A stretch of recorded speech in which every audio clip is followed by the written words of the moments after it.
तो हम लोग जो टाइम सीरीज का टॉपिक पढ़ रहे थे उसमें हमने सबसे स्टार्टिंग में पहले सेकुलर ट्रेंड को पढ़ा। सेकुलर ट्रेंड में दो कैटेगरी थी। सेकुलर ट्रेंड में दो कैटेगरी थी, वो सामने आपको स्क्रीन पे थोड़ा दिख रही है। और ये जो दोनों कैटेगरी थी, दोनों कैटेगरी में ये सेकंड वाली कैटेगरी है और उससे पहले जो है वो दूसरी कैटेगरी थी। तो दो सिंपल, यानी कि जो पहली कैटेगरी थी उस पहली कैटेगरी में सिंपल एक लाइन थी और दूसरी कैटेगरी में पैराबोलिक था। ठीक है। और उसको करते करते हम उसके सेकंड वाले में, साइक्लिकल वाले में आए थे। और साइक्लिकल वाले में जब हम आए थे तो उसमें हमने रेजिडुअल मेथड किया था। और रेजिडुअल मेथड में खास बात ये थी कि जो वैल्यू आपकी ओरिजिनल वैल्यू है उस वैल्यू को एस्टिमेटेड वैल्यू से डिवाइड करना था। और डिवाइड करने के बाद जो वैल्यू आती है उसे परसेंटेज ऑफ ट्रेंड कहते हैं। और उसके बाद उसको अगर 100 से कंपेयर करते हैं या जो ये फॉर्मूला लगाते हैं तो इस फॉर्मूले के अकॉर्डिंग ये जो वैल्यू है आपकी, ये वैल्यू आपकी रिलेटिव साइक्लिकल रेजिडुअल कैरेक्टर बताई जाती थी। इस ग्राफ में हमने स्टडी किया था जो स्टेट लाइन है, जो हमारी ये स्टेट लाइन है वो हमारी स्टेट लाइन ट्रेंड लाइन यानी कि एक एस्टिमेटेड लाइन को रिप्रेजेंट करती है।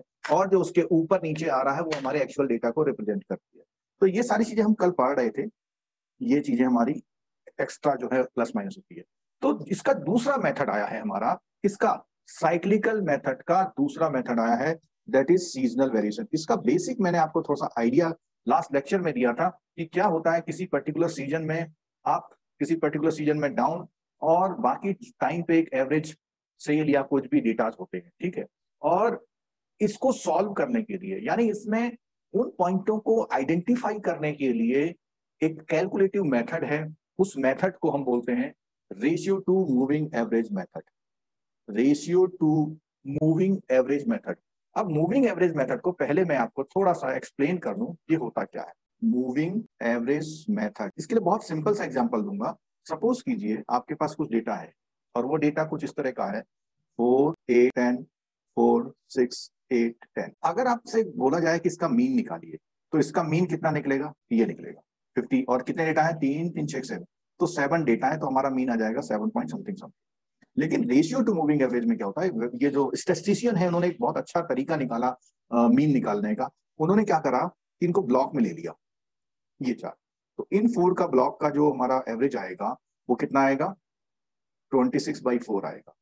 फिर हमने क्या किया, नेक्स्ट ब्लॉक लिया, देखिएगा ध्यान से रहा, ये वाला मतलब एक ऊपर का हम छोड़ते गए नीचे का लेते गए तो 28/4 आ गया। अब हम नेक्स्ट पे आते हैं तो नेक्स्ट पे हम लोग इसको ले लेंगे तो दिस इज अगेन 28/4। फिर हम नेक्स्ट में आए तो नेक्स्ट में हम आएंगे तो इस डेटा को लेके इस यहाँ तक ले लेंगे तो अगेन 28/4। तो ये जो एवरेज आ रहा है, ये जो भी एवरेज आ रहा है, इसके बाद इनके डबल ग्रुप बना लिए। अभी हमने 4 को लिया फिर डबल बना लिया तो इसका एवरेज समथिंग 6.5 समथिंग आएगा, इसका एवरेज 7 आएगा इसका। तो आपने देखा कि ये जो एवरेज है इसको मूव करते जा रहे हैं। तो इस कॉन्सेप्ट को बोलते हैं ratio two moving average method. Ratio अभी निकला जाएगा, अभी इसमें मूविंग एवरेज मेथड बताया। रेशियो में क्या होगा कि ये जो वैल्यू आई है, ये वैल्यू इसके सामने ही है तो इनका रेशियो या इनकी परसेंटेज, तो ये अगर कंपैरिजन हो जाएगा तो उसी को हम लोग ratio two moving average method है। तो ये सीजनल वेरिएशन में एक तरीका है उन पॉइंटों को निकालने का, और वो तरीका है ratio two moving average method वाला। तो इसके लिए हम चलते हैं हम अपने क्वेश्चन की तरफ, जो हमारे बुक में क्वेश्चन दिया हुआ है उसी से हम लोग समझेंगे, क्योंकि उसमें सॉल्व किया हुआ पूरा कोई क्वेरी आपकी हो सकती है उसमें। तो उन सब पॉइंटों को देखते हुए हम उसमें आगे बढ़ते हैं। ठीक है। तो इसमें एक सिंपल सा डेटा दिया हुआ, पहली बात। और वो डेटा जो दिया हुआ है वो कुछ ईयर्स का डेटा दिया हुआ है 2012 में। अब 2012 में क्या है, first quarter, second quarter, third quarter और फोर्थ क्वार्टर।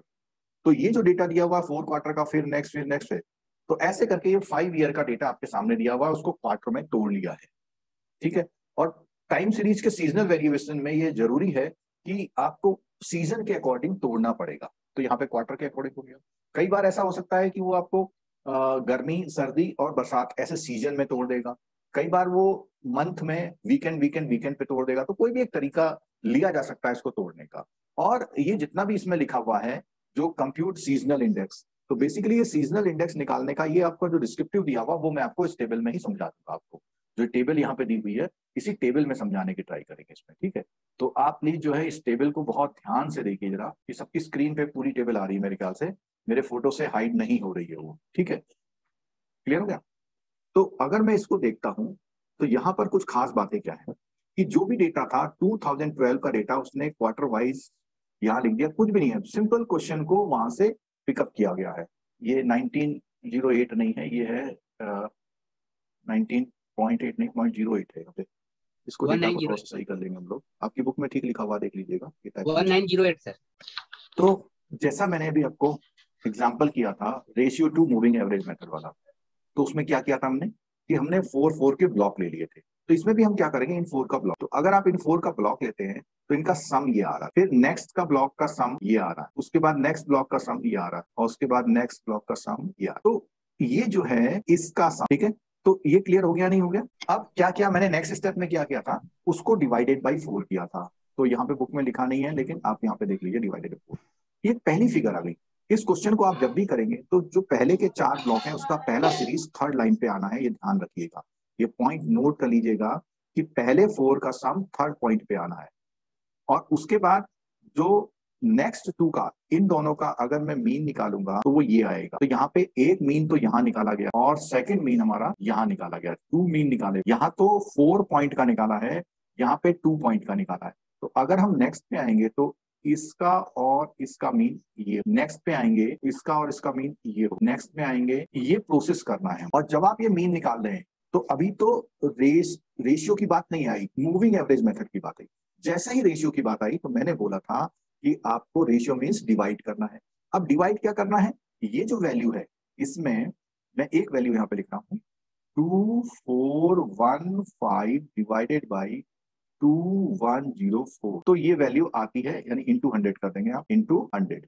ये चीज आ गई रेशियो। तो आप इतना तक बताइए क्या ये बात समझ में आई आपके? सर एक बार और रिपीट कीजिए सर। पूरा स्टेप एक बार और रिपीट बताइए सर, एक बार। है तो इसमें केवल प्लस और माइनस वो डिवाइड, लेकिन अंडरस्टैंड। अच्छा, क्वेश्चन जो यहाँ पे लिखा हुआ है बहुत बड़ी बड़ी वैल्यू का दिया हुआ है। कल मैंने आपको एक क्वेश्चन दिखाया था, उसमें बहुत सिंपल वैल्यू थी 78 68 ऐसे, ठीक है। तो इसमें करना क्या है, सबसे पहले शुरू के 4 का एवरेज, फिर नेक्स्ट 4 का एवरेज, फिर नेक्स्ट 4 का एवरेज, यानी सबसे पहले इनका एवरेज फिर इनका एवरेज। ये मूविंग एवरेज मेथड बोलते हैं, क्या बोलते हैं, मूविंग एवरेज। और जो भी वैल्यू है वो यहाँ पर पहली वाली वैल्यू थर्ड इसमें रो में लिखी जाए। उसके बाद अभी अपने 4 का लिया था, यहाँ पर इन दोनों का सम और डिवाइडेड बाई 2 लिखा जाएगा। आपको बुक देखने की जरूरत नहीं, बुक में यही स्टेप बहुत कॉम्प्लिकेटेड फॉर्म में लिखे हुए हैं। जो मैं आपको स्टेप बता रहा हूँ आपको वो फॉलो, ठीक है। तो यहाँ पर आप देखिए कि इसका ये मीन आया, और जो ये सेकंड स्टेप का मीन आया, ये मीन फर्स्ट है 4 कैटेगरी का, ये मीन सेकंड है 2 आइटम का। ये मीन फर्स्ट है 4 आइटम का, ये मीन सेकंड है 2 आइटम का। जो ये मीन आया उसका कंपैरिजन किया उसकी ओरिजिनल वैल्यू और जो आपका नया वैल्यू आया है उनका कंपैरिजन किया गया। ओरिजिनल वैल्यू क्या है आपका 2415 है, और जो आपका न्यू वैल्यू आया है वो ये वैल्यू है। जब इसको इंटू 100 करके लाए तो एक ये वैल्यू आ, इतना टेबल समझ में आ गया? कुछ कह रहे हैं आप? ओरिजिनल वैल्यू डेटा में दी हुई है ना ऊपर, डेटा में दिया है ओरिजिनल वैल्यू, जो फर्स्ट कॉलम सेकंड कॉलम में थर्ड, हां थर्ड क्वेश्चन। यार मेरा ब्लूटूथ काम नहीं कर रहा तो मेरे को फोन में ही सुनना पड़ रहा है। ये दिया हुआ देखो, ओरिजिनल वैल्यू ये दिया हुआ है, पर वही क्यों दिया सर ऊपर वाले और ये हमारा मूविंग एवरेज है। जब इन दोनों का हम लोगों ने वो निकाला, इन दोनों वैल्यू का हमने रेशियो निकाला, तो इसी को हम ratio two moving average method बोलते हैं। सर स्टेप 3 जो है वो स्टेप 2 से कैसे है? 2 से क्या कंपैरिजन है उसका बताता हूँ।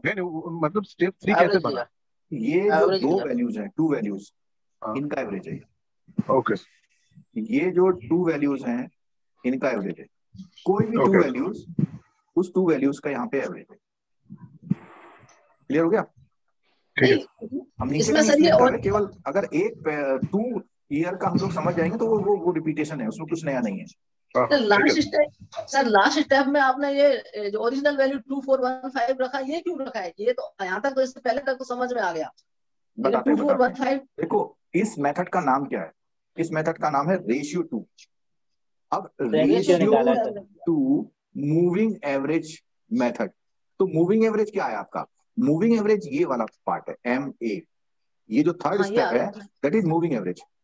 तो अगर हम ओरिजिनल से इसका रेशियो निकालेंगे तो ये आएगा, और ये जो वैल्यू है इंटू 100 करके एक तरह से परसेंटेज टाइप में आ रही है। सर ओरिजिनल 2415 भी क्यों, वो 186? हाँ बिल्कुल, मैंने आपको स्टार्टिंग में ही बोला कि आपको 4 क्वार्टर का क्वेश्चन है, जब भी आएगा ऐसे तो थर्ड वाले में रखना है।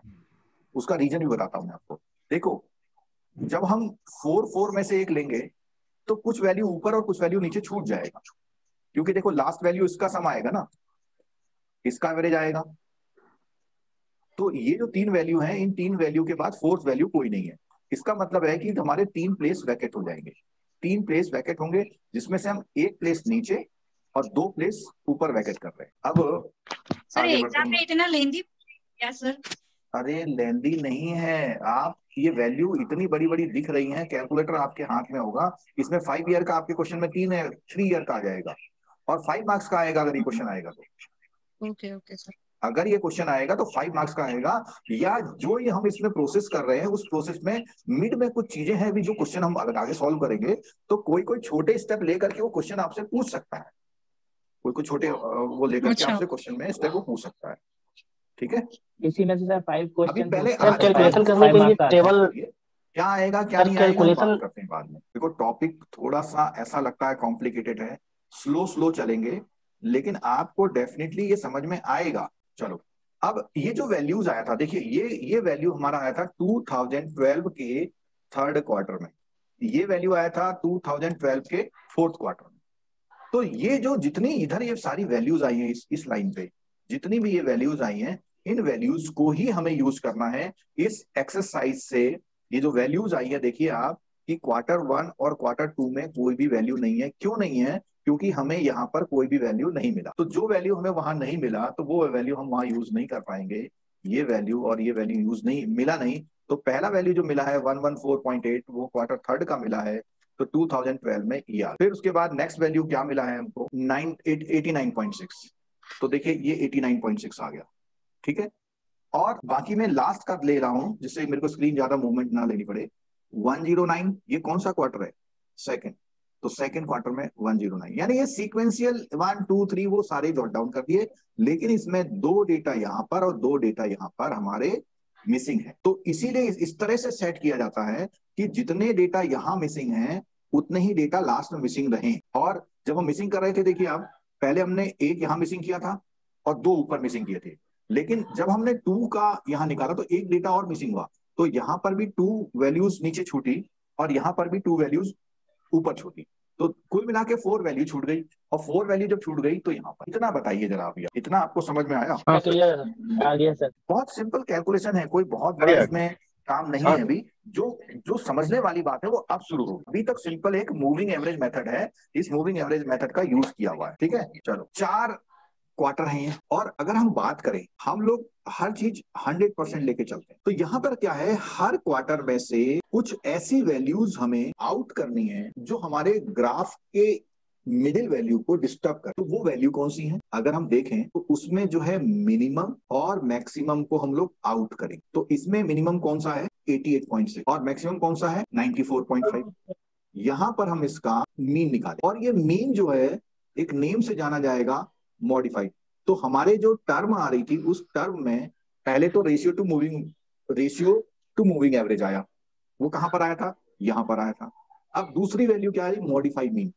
अब ये जो मीन, अभी मीन ही तो है, ये सारे वैल्यूज क्या है? ये सारे वैल्यूज मीन्स की है।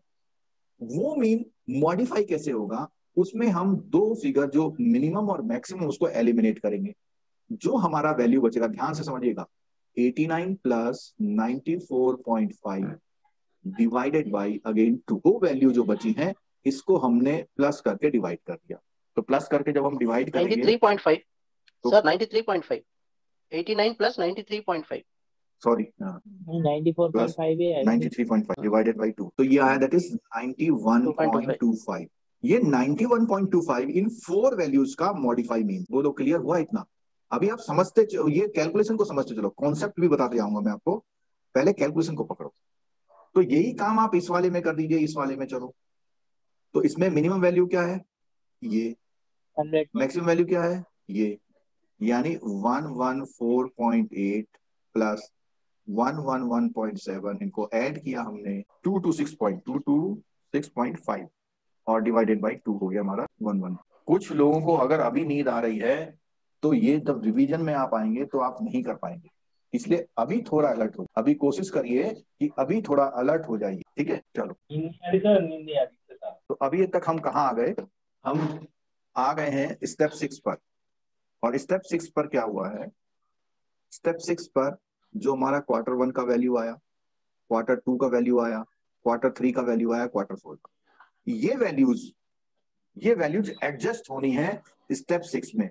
इसको आपको थोड़ा समझना। जो आपकी ये वैल्यूज आ गई ना, ये जो वैल्यूज आ गई, इन वैल्यूज को जब हम ऐड करते हैं तो ऐड करने के बाद ये आ रही है 404.10। और एक कॉमन सेंस में ये आपसे पूछता हूं, 4 क्वार्टर का मामला है, तो 4 क्वार्टर में अगर ये 100% सारे हो तो इसका सम कितना आना चाहिए? 400 आना चाहिए। 400 हाँ, अब ये 400 आना चाहिए, लेकिन हमारा सम आया कितना? कम आया, ज्यादा आया? ज्यादा आया। उन वैल्यूज को 400 पे एडजस्ट करना है। और वो एडजस्ट कैसे होगा? ये जो 400 है और ये जो 404.1 है, इनका रिलेशन निकालना है। इनका रिलेशन देखिए, ये निकालना है। We require 400 but we got 404.10। तो अगर हम इसको ऐसे डिवाइड करेंगे, इसका मतलब है कि एवरी वैल्यू को अगर हम 0.899 से मल्टीप्लाई कर दें तो वो वैल्यूज क्या हो जाएंगी? थोड़ी सी लेस। वो वैल्यूज हमारी थोड़ी सी लेस हो जाएगी। अब स्क्रीन को देखिए, यहां पर इसको मल्टीप्लाई किया, फिर इसको भी 0.9899 से मल्टीप्लाई किया, इसको इससे। तो ये जो मल्टीप्लाई हम कर रहे हैं, ये मल्टीप्लाई हमारी इन वैल्यूज को क्या कर दे रहा है? रिड्यूस कर रहा है। और रिड्यूस करने के बाद अगर हम देखेंगे तो इनका सम कितना आएगा? 400। जो स्टेप 6 में किया गया है, इसको बोलते हैं adjustment of modified means to base 100। अब क्योंकि 4 बेस है, 4 क्वार्टर है, तो बेस हमारा कितना? 400। कंपैरिजन हमने उससे किया तो ऐसा आया। अब इसके लिए मैं एक छोटी सी एक्सरसाइज आपको दे रहा हूँ। इसके लिए छोटी सी एक्सरसाइज आपको दे रहा हूँ। आपको इस एक्सरसाइज को वो करना है। जैसे मैं 89.9, 90.3, 115.4 एंड 120.1, ये मेरा कौन सा मीन है? बोलिए। Modified mean. मॉडिफाइड मीन है। इस मॉडिफाइड मीन को एडजस्ट करना है आपको, एडजस्ट टू 100% पर। जरा करिए, ये एक्सरसाइज मैंने आपको दे दी। ये एक्सरसाइज दी है, जल्दी से करिए, बहुत सिंपल सा काम है। 0.944 आया। आया 0.944। 0.944 तो नहीं आएगा। हाँ सर, वैसे ही 0.944। अच्छा, आप जो है वो पूरा फैक्टर बता रहे हैं मेरे को। आप जो वो फैक्टर है रिक्वायर्ड, वो बता रहे हैं ना? उसको हम बोलते हैं, क्या बोलते हैं उसको पता है? उसको बोलते हैं एडजस्टिंग फैक्टर। तो सबसे पहले मैं इसको ऐड करूंगा और इसकी जो वैल्यू आएगी, कितना आया? Yes sir. अब देखो, हमने पहले भी ये बात बताई थी कि जो 423 है विद कंपैरिजन टू व्हाट? 400। अगर हम 400 से इसको 400 को इससे डिवाइड करेंगे, डिवाइडेड बाय 423.7, तो इट इज कमिंग 0.944। 0.944। जो 0.944 वैल्यू आया है, ये 944 आपका क्या नाम बोला मैंने? Adjusting factor. एडजस्टिंग फैक्टर आ गया। और ये जो फैक्टर है, इन सारी वैल्यूज के साथ ट्राई करिए और नई वैल्यू आप निकालिए। इसका मल्टीप्लाई इससे, इसका मल्टीप्लाई इससे, सबसे मल्टीप्लाई करके जरा नीचे नया वैल्यू जल्दी से निकाल दीजिए। निकल गया सर। 84.86, 92.79, 108.93 और 113.37। चलो, मैं भी देखो आपके साथ कर देता हूँ 0.944। अब कल जब आप लोग आ रहे थे कि सर इसको थोड़ा फास्ट कर दीजिए, तो जब रिवीजन वाला होगा तो डेफिनेटली फास्ट होगा। और अगर अभी आप समझ पा रहे हैं तो फिर आपको उस समय कोई भी दिक्कत नहीं होगी। आपको अपने स्कूल डेज याद हैं, जब मैथमेटिक्स का पीरियड आता था तो एक दिन में कितने क्वेश्चंस 9th 8th में बोर्ड पर होते थे? 2 3 मुश्किल से दो तीन। बोलिए। कई बार तो 2 क्वेश्चन होते थे, टीचर बोलता था बाकी आप घर से कर लीजिएगा। तो थोड़ा सा मैथमेटिक्स है इसलिए कम होगा। अच्छा, इसका क्रॉस चेक क्या है? आप इसका सम करेंगे। इसका सम जस्ट टू कितना आना चाहिए? 400 आना चाहिए। तो यहाँ पर आ रहा है 399.97। वो मैंने राउंड ऑफ कहीं कहीं ले लिया था, तो राउंड ऑफ की वजह से ये आ रहा थोड़ा सा। किसी का एग्जैक्टली 400 आ रहा है? Yes sir. जिसने 400 लिया हुआ शायद उसका आ रहा होगा। और एक और चीज है, जो हमारा एडजस्टिंग फैक्टर है, वो एडजस्टिंग फैक्टर 0.944 के बाद भी कुछ आया था। 400 डिवाइडेड 423.7, 94406 944 064 06 आ रहा है। तो आप यहाँ पे क्या ले सकते हैं? 1 तो उससे थोड़ा सा इंक्रीज हो वन जाएगा, कुछ भी ले लीजिए, यहाँ पे 8 ले लीजिए, समथिंग ले लीजिए, यहाँ पे 5 लीजिए या 8 ले लीजिए, तो ये वैसे कितना हो सर जाएगा 400 के नियर अबाउट ही है। तो अभी आप मेरे ख्याल से ये बात समझ गए होंगे कि हमारे जो स्टेप्स है उस स्टेप में हमें एडजस्टेड फैक्टर निकालना है और उस एडजस्टेड फैक्टर को यूज करते हुए मॉडिफाई मीन्स को नया लेके आना है, और ये जो वैल्यू आएगी ये आपका आंसर है एक क्वेश्चन। क्या बोलते हैं इसको? हम बोलते हैं सीजनल इंडेक्स। क्या बोलते हैं हम इनको? Seasonal index. देखिए यहां बोला यूज ऑफ सीजनल इंडेक्स, बोला हुआ है ना, क्या बोलता है? Seasonal indexes are use to find out the seasonal variation. ये आपको ये बताते हैं कि इसका यूज करेंगे तो आपका जो ओरिजिनल डेटा है वो कितना ज्यादा या कितना कम है एवरेज से, यानी इसमें सीजन का क्या इफेक्ट आया है, यानी इसमें सीजन का क्या इफेक्ट आया है। ठीक है, then we remove the seasonal variation, उसी से हम उस एक्स्ट्रा वाले को और लेस वाले को एडजस्ट करते हैं to get the residual cyclical and irregular variation. ये जो हमारा रेजिडुअल साइकिल और इरेगुलर वेरिएशन को निकालते हैं। अब बोलता वी डीसीजनलाइज्ड। अब यहां पर एक वर्ड है डीसीजनलाइज, यहां पर है सीजनल। तो डीसीजनलाइज का मतलब क्या हुआ?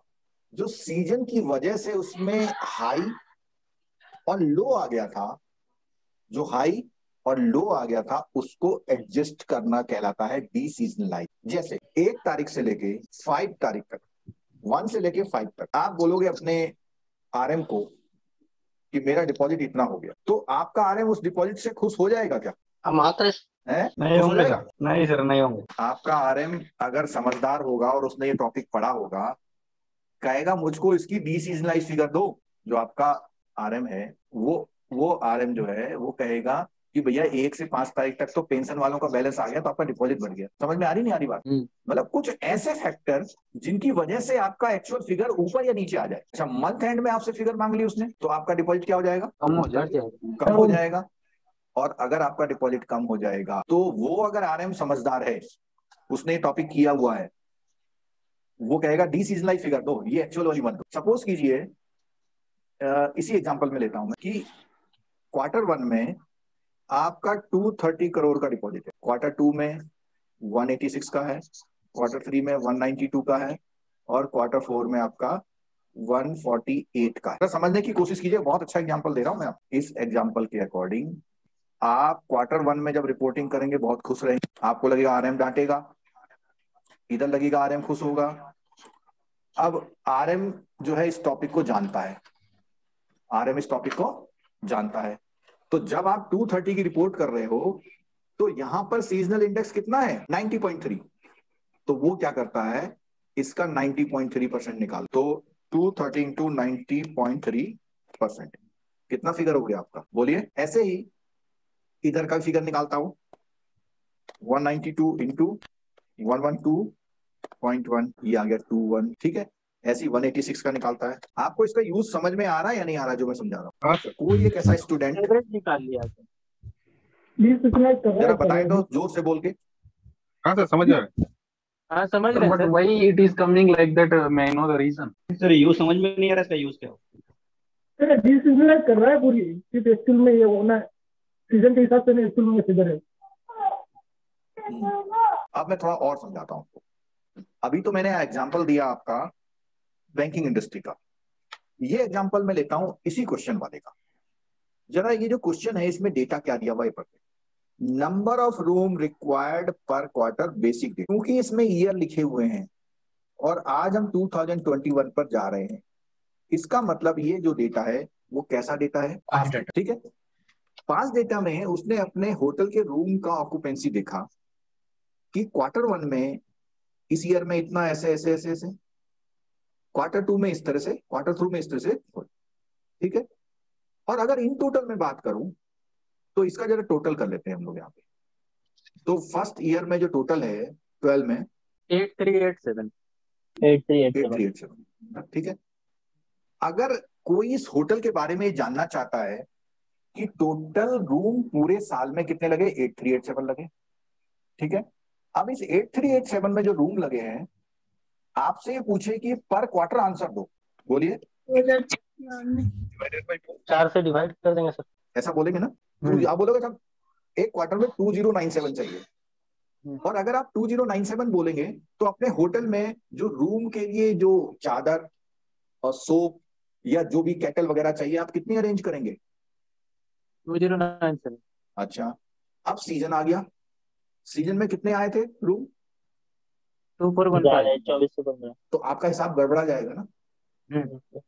तो आप क्या करोगे, इस 2097 को हर क्वार्टर में अकॉर्डिंग टू सीजनल इंडेक्स कम या ज्यादा करोगे। क्या करोगे? कम या ज्यादा करो। जिसमें परसेंटेज कम है उसमें ये वैल्यू डेफिनेटली 2097 से कम हो जाएगी। इसी क्वेश्चन में ले लेते हैं, इसी क्वेश्चन में जो सॉल्यूशन किया हुआ है इसमें पहला सीजनल इंडेक्स कितना आया? 90.3। कितना आया? 90.3। तो आप क्या करोगे, जो आपका 2097 है इंटू 90.3% करोगे तो आपका आता है 1894। अब आप देखिए कि एक कॉमन आंसर जो आपने 2097 दिया था that is now converted to what? 1894। क्यों ऐसा हुआ? आपने क्या यूज किया? Seasonal index. समझ में आ रही बात? इसी तरह से क्वार्टर 3 का देखते हैं जरा। क्वार्टर 3 का सीजनल इंडेक्स कितना है?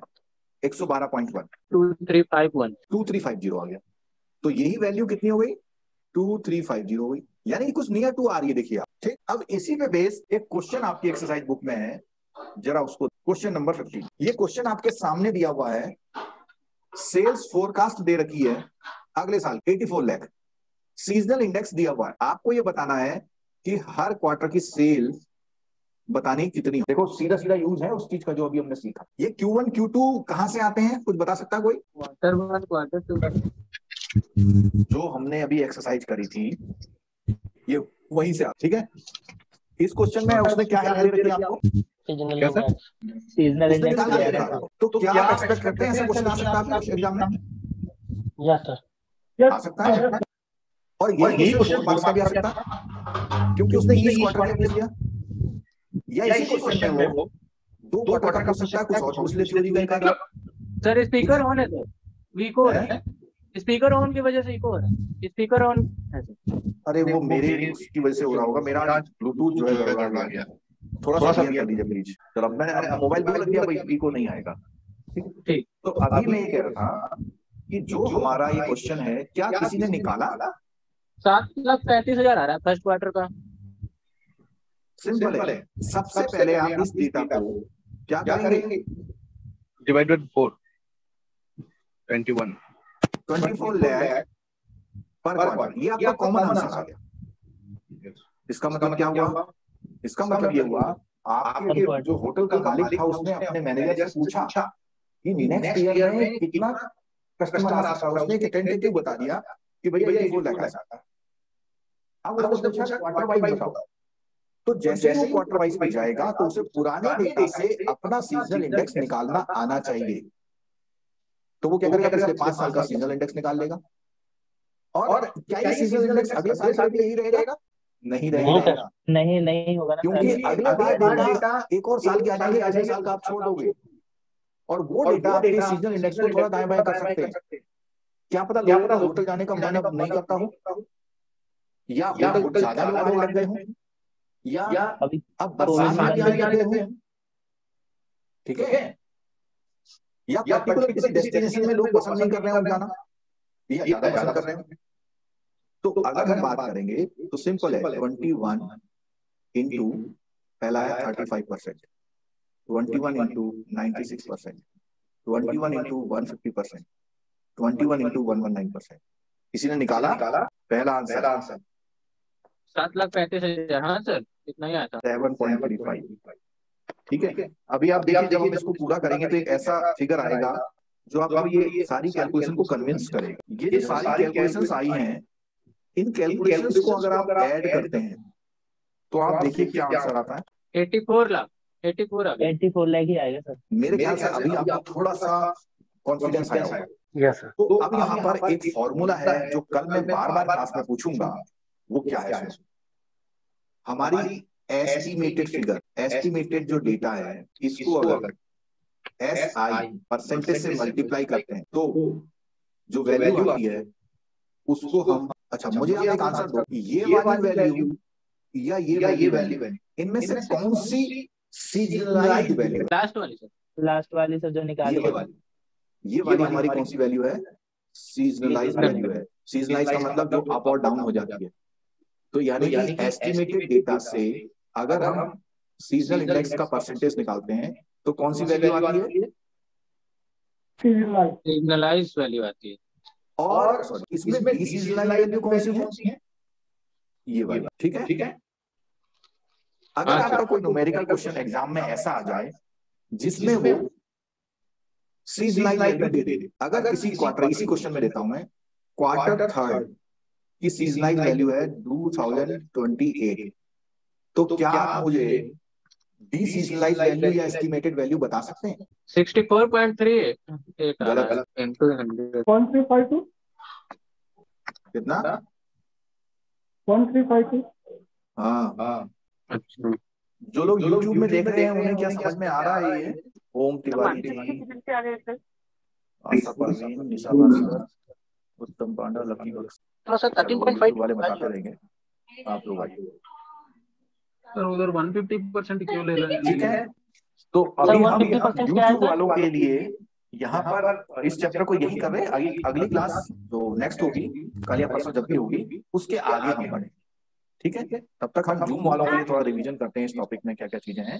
तो जो लोग YouTube में देखने आए थे उन्हें सबका थैंक यू वेरी मच। और जो क्वेश्चन है आप व्हाट्सएप वगैरह में हमसे पूछ सकते हैं। Thank you sir. इस वैल्यू 13.52 है। चलो जी, अब जूम वाले बच्चों से हम बात करते हैं। और इसमें जो ये क्वेश्चन है, इस क्वेश्चन को हमने जो भी सॉल्व किया, एक मैं थोड़ा सा रैपअप लुक ले रहा हूँ। रैपअप लुक में आपको रिवाइज कराता हूँ कि क्या हमने आज सीखा। ठीक है, क्या सीखा हमने? सबसे पहले हम आज जो टॉपिक उठाया था हमने, वो कौन सा था? सीजनल। और सीजनल में ये सीजनल कहाँ पर मिलता है आपको? साइक्लिकल के अंदर एक पार्ट होता है सीजनल। सीजनल में सबसे हमने पहले बताया मूविंग एवरेज मेथड, फिर हमने बताया ratio two moving average method, और ये जो दो काम हमने किए थे, वो जो हमारी टेबल थी 1 2 3 4 5 6, तो पहले हमारा इनका, फिर हमारा नेक्स्ट छोड़ के इनका, और ये जो पहली वैल्यू थी वो थर्ड रो पर थी।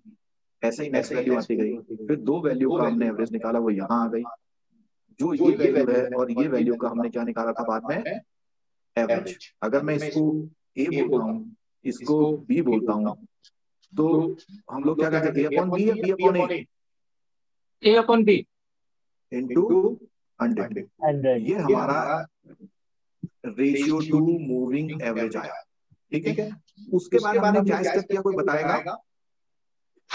इनको सर क्वार्टर वाइज। उसके बाद हमने क्या निकाला? Adjusted mean. बोलिए। Adjusting factor. एडजस्टिंग फैक्टर निकाला। ठीक है, और एडजस्टिंग फैक्टर के बाद हमारा जो आंसर आया उसका नाम क्या था? Seasonal index. Seasonal index.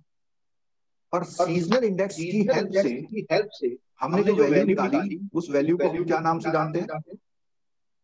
डीसीजनलाइज्ड। Yes sir. और आज की क्लास का जो क्रक्स फॉर्मूला था, जो मैंने अभी आपको थोड़ी देर पहले बोला था, तो उसमें estimate value into seasonal index, या एस्टिमेट को हम लोग डीसीजनलाइज्ड वैल्यू भी बोल रहे हैं, इज इक्वल टू सीजनलाइज्ड वैल्यू। ये फॉर्मूला हमारा है। तो देखो, बहुत कॉम्प्लिकेटेड चीज तो है, लेकिन अगर क्वेश्चन सिंपल ये आ जाए जैसा मैंने अभी आपको सॉल्व कराया, तो ऐसे क्वेश्चन में आप क्या करें? ऐसे क्वेश्चन को सॉल्व करने के लिए आपको ये करना पड़ेगा जो सिंपल सा हमने यहाँ पे न्यूमेरिकल आपको बताया। क्लियर हुई? अच्छा, आपका जब हमने क्वेश्चन शुरू किया था तो आपका कहना ये था क्या इतना टफ क्वेश्चन आएगा? हाँ। तो अभी आपके पास स्क्रीन पर क्वेश्चन नंबर 16 है। ये क्वेश्चन नंबर 16 आपका असाइनमेंट है। क्या क्या इसमें पूछा हुआ है? सीजनल इंडेक्स निकलवाया आपसे, उसके बाद डीसीजनलाइज्ड डेटा निकलवाया है। अच्छा, ये आपको नहीं करना है। Identify cyclical component by computing the percentage of trade. ये भी कर सकते हैं, लेकिन इसके बारे में जब मैं कल थोड़ा सा बताऊंगा तब करेंगे। तो आपको असाइनमेंट में ये करना, बहुत सिंपल सा क्वेश्चन है। क्या करेंगे सबसे पहले, थोड़ा सा हेल्प कर देता हूँ, आप इसको क्वार्टर वाइज लिखेंगे, 90, 24, 38, 25 इस तरह से लिखेंगे, और फिर 21, 28। और जब आप ऐसा लिख लेंगे तो पहला स्टेप क्या करेंगे, आप इसका एवरेज निकालेंगे, लेकिन लिखेंगे कहाँ पे इसको, थर्ड वाले, वहां पे लिखेंगे थर्ड लाइन, थर्ड वाले। फिर उसके बाद नेक्स्ट वालों का निकालेंगे, कहाँ लिखेंगे, यहाँ, फिर यहाँ लिखाएंगे यहाँ। ठीक है, समझ में आ रही बात? हाँ सर। उसके बाद इन दोनों का भी आप क्या निकालेंगे, एवरेज, वो आप यहाँ लिखेंगे। फिर आप क्या करेंगे, इस बी वैल्यू और ए वैल्यू यानी कि 38 बाई जो बी आएगा उसको 100 करके यहाँ लिखेंगे। फिर आप क्या करेंगे, इस वैल्यू को उस टेबल में ले जाएंगे, 1 2 3 4, ठीक है। तो पहला वैल्यू इधर और इधर नहीं आएगा, जो वैल्यू है कहाँ आएगी, इधर आएगी, दूसरी वाली इधर आएगी, तीसरी वाली इधर आएगी। समझ में आ रही है? Yes sir. ठीक है, तो आपके लिए असाइनमेंट है, आप जो करेगा वो सीखेगा, जो सीखेगा वो पाएगा। ठीक है सर, ये जो डेटा जो बनाया है सर, तो वर्टिकल लाइन में 16 लेना है क्या? कौन सा नाम से बोलिए? वो 19, 24, 38, 25, 21, 28 जो लिखे हैं वो वर्टिकल में मुझे 16 लेना है। नहीं 16 लेना है, अरे भाई पूरे लेने, ये पूरे लाइन से नीचे देखो ना, 4 लेने होंगे सर, ये पूरा मतलब 4 के 4 लेने पड़ेंगे। हाँ, शुरू में 4 लेंगे, उसके बाद नेक्स्ट 4, नेक्स्ट 4, नेक्स्ट 4, इसी को मूविंग बोल रहे हैं ना। ये देखो, यहाँ पे देखिए, ये डेटा पूरा ले रखा, देखो ले रखा है। Yes sir. अच्छा, इसमें 5 ईयर थे, जो अभी हम जो बुक का क्वेश्चन है उसमें कितने हैं, 4 ईयर है, तो थोड़ा सा न्यूमेरिकल में कम हो जाएगा, वैल्यू बहुत छोटी छोटी है। क्लियर हो गया? Yes sir. तो आप देखो उसको थोड़ा धीरे धीरे समझिए। अच्छा, अब मुझसे मैं 3 क्वेश्चन लूंगा आपके, और वो 3 उनसे लूंगा जिन्हें बिल्कुल समझ में नहीं आया। बोलिए, नाम लेके पूछो। सर, ये जो 15th प्रॉब्लम आपने किया था, जी हाँ, उसमें एक और चीज आपने बताया था, estimate data into seasonal index is equal to seasonal value. तो उसमें जो 150% है वो कैसे आया सर? वो 150 हमने इस क्वेश्चन को यहाँ दिया हुआ है ना, ये क्वार्टर 3 का वैल्यू है। क्वार्टर 3 का value, okay done sir, thank you. ये सीजनल इंडेक्स का क्वेश्चन है ना। हाँ सीजनल इंडेक्स, यस सर, समझ आ गया सर। चलो, आप कौन सा सीधा है? हाँ sir. Okay sir, thank you. और कोई क्वेश्चन? सर, ये सॉल्व करके ग्रुप में डालना है या कल? नहीं, बस ग्रुप में डाल, ग्रुप में जब भी आप डालें, इससे ज्यादा पेज में पीडीएफ बनाए, ऊपर लिखें, ठीक है। क्योंकि अभी देखो, अभी थोड़ा सा पेन चलाएंगे तो आगे थोड़ा सा कॉन्फिडेंस आए, रिवीजन देगा, अच्छा रहेगा। सर, वो इक्वेशन वाला जो आपने असाइनमेंट किया था ना, वो एक पेज में तो आ नहीं रहा है सर, 4-5। मैं कह तो रहा हूँ 4-5 पेज में पीडीएफ बनाइए ना उसका। ठीक है सर। और कमी और करी लोगों ने, आपने बुक के वो लिख दिए, थोड़ा लिखिए ना कि when this formula will be used. Sir, मैं अभी भेजती हूँ, मैंने ऐसा ही बनाया है। ठीक है, और कोई question? 150 why not other values sir? Sir, repeat question. Why 150 why not other values sir? 150 why not value? हाँ सर। अच्छा, because I given the question for third quarter. मैं बोला था, देखो ये क्या लिखा हुआ है, क्वार्टर थर्ड लिखा हुआ है ना। Okay. तो जिस क्वार्टर क्वेश्चन होगा उसी का season area sir. I was not able to follow it properly. कोई बात नहीं। अब क्या, अच्छा, इसमें कोई स्टूडेंट है जिसने ये क्वेश्चन एग्जाम में देखा है, 2-3 साल पहले कभी एग्जाम दिया हो? जब पता ही नहीं, जब टॉपिक ही नहीं पता तो क्या क्वेश्चन था, क्या है ना। आप जरूर है, भले ही वहां आपसे क्वेश्चन सॉल्व होगा, लेकिन आप कहोगे जरूर कि वहां से आया है क्वेश्चन। आप देखिए ना, एक्सरसाइज बुक में कितने क्वेश्चन दे रखे हैं, देखो ये भी दे रखा, ये यहाँ पर क्वार्टर 1 क्वार्टर 2 ना दे करके क्या दे दिया, देखो उसमें ईच क्वार्टर। हाँ, तो क्या क्वेश्चन आया, देखो क्या निकालना है, सीजनल इंडेक्स। हाँ, तो देख लो कौन सा है, सब मेथड यूज करना है। तो कंफ्यूजिंग लग रहा है सर। नहीं देखो, मुझे 12-13 ईयर हो गए, आप पहली बार ये कर रहे हैं तो है ना कंफ्यूजन, लेकिन रिपीटेशन करिए तो सॉल्व करिए, एक्सेल में सॉल्व करिए अगर कैलकुलेट नहीं करना चाहते हैं तो देखिए कैसे करे, करिए इसे प्लीज ना। ठीक है सर एक और होता है एस्टिमेशन में है पेज नंबर 2.6, पेज नंबर 2.6 ये जो ये क्वेश्चन एस्टिमेशन सर इसमें नहीं। अच्छा ना सर ये एस्टिमेशन का प्रॉब्लम है। हाँ सर हाँ सर मैं फाइल खोल लेता हूँ ना एस्टिमेशन। जो लोग क्लास करना चाह सकते हैं जा सकते हैं। हाँ एग्जांपल नंबर कुछ है उसका 18 सर, क्वेश्चन नंबर 18। अच्छा एक्सरसाइज का क्वेश्चन है। हाँ इसके नीचे सर ये 18 वाला। हाँ अगर ऐसा दिया जाता है given the following confidence level express the lower and upper limit of the confidence interval for this level in terms of x and standard deviation. तो अगर ऐसे आता है तो हमें क्या करना है? Given the following confidence level express the lower and upper limit. तो यहाँ पर आपका जो ये है आपका जेड स्कोर देता है। बिल्कुल सब लोग देखिएगा इसमें आंसर आएगा आपका x plus minus Z into ये हमारा इक्वेशन था। बिल्कुल सही। तो इस वाले क्वेश्चन में 54% में आप 27 यानी कि 0.27 देखिए जेड स्कोर में कितना आता है 0.27। 54% में x प्लस 1.64 आएगा। 1.64 नहीं होगा मेरे ख्याल से। तो देखिए सर ये एक मतलब ऐसे होता है 90% तक 1.64 लेना है। नहीं तो फिर आप देखो ना 27 देखो 0.27 देखो मैं भी देख रहा हूँ 0.27 का आ रहा है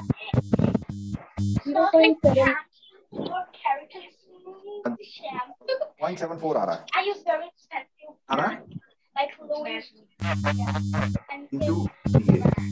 तो एक बार जब आप माइनस लेंगे तो आपका लोअर लिमिट आ जाएगा और अगर प्लस लेंगे तो अब इसी में अगर वो एक्स का वैल्यू दे देता आपको।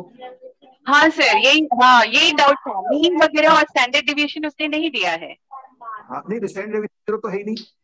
हाँ मतलब स्टैंडर्ड स्टैंडर्ड एक्चुअली ये जो अब मैं एक चीज और बताऊं आपको। कई बार क्या होता है कि किसी क्वेश्चन में स्टैंडर्ड एरर नहीं दिया है। तो उस क्वेश्चन में हम स्टैंडर्ड डेविएशन को ही स्टैंडर्ड एरर की तरह ट्रीट करते हैं और उसने यहाँ पे ये लिखा भी है। Yes sir. और स्टैंडर्ड एरर होता क्या है? स्टैंडर्ड एरर होता है स्टैंडर्ड डेविएशन बाय रूट। हाँ सैम्पलिंग डिस्ट्रीब्यूशन का स्टैंडर्ड डेविएशन होता है। बिल्कुल सही सर। तो उसने स्टैंडर्ड डेविएशन में यहाँ सिंबलाइज भी किया हुआ इसमें। हाँ स्टैंडर्ड डेविएशन सिंबल कैसा होता है? ऐसा होता है। हाँ सर।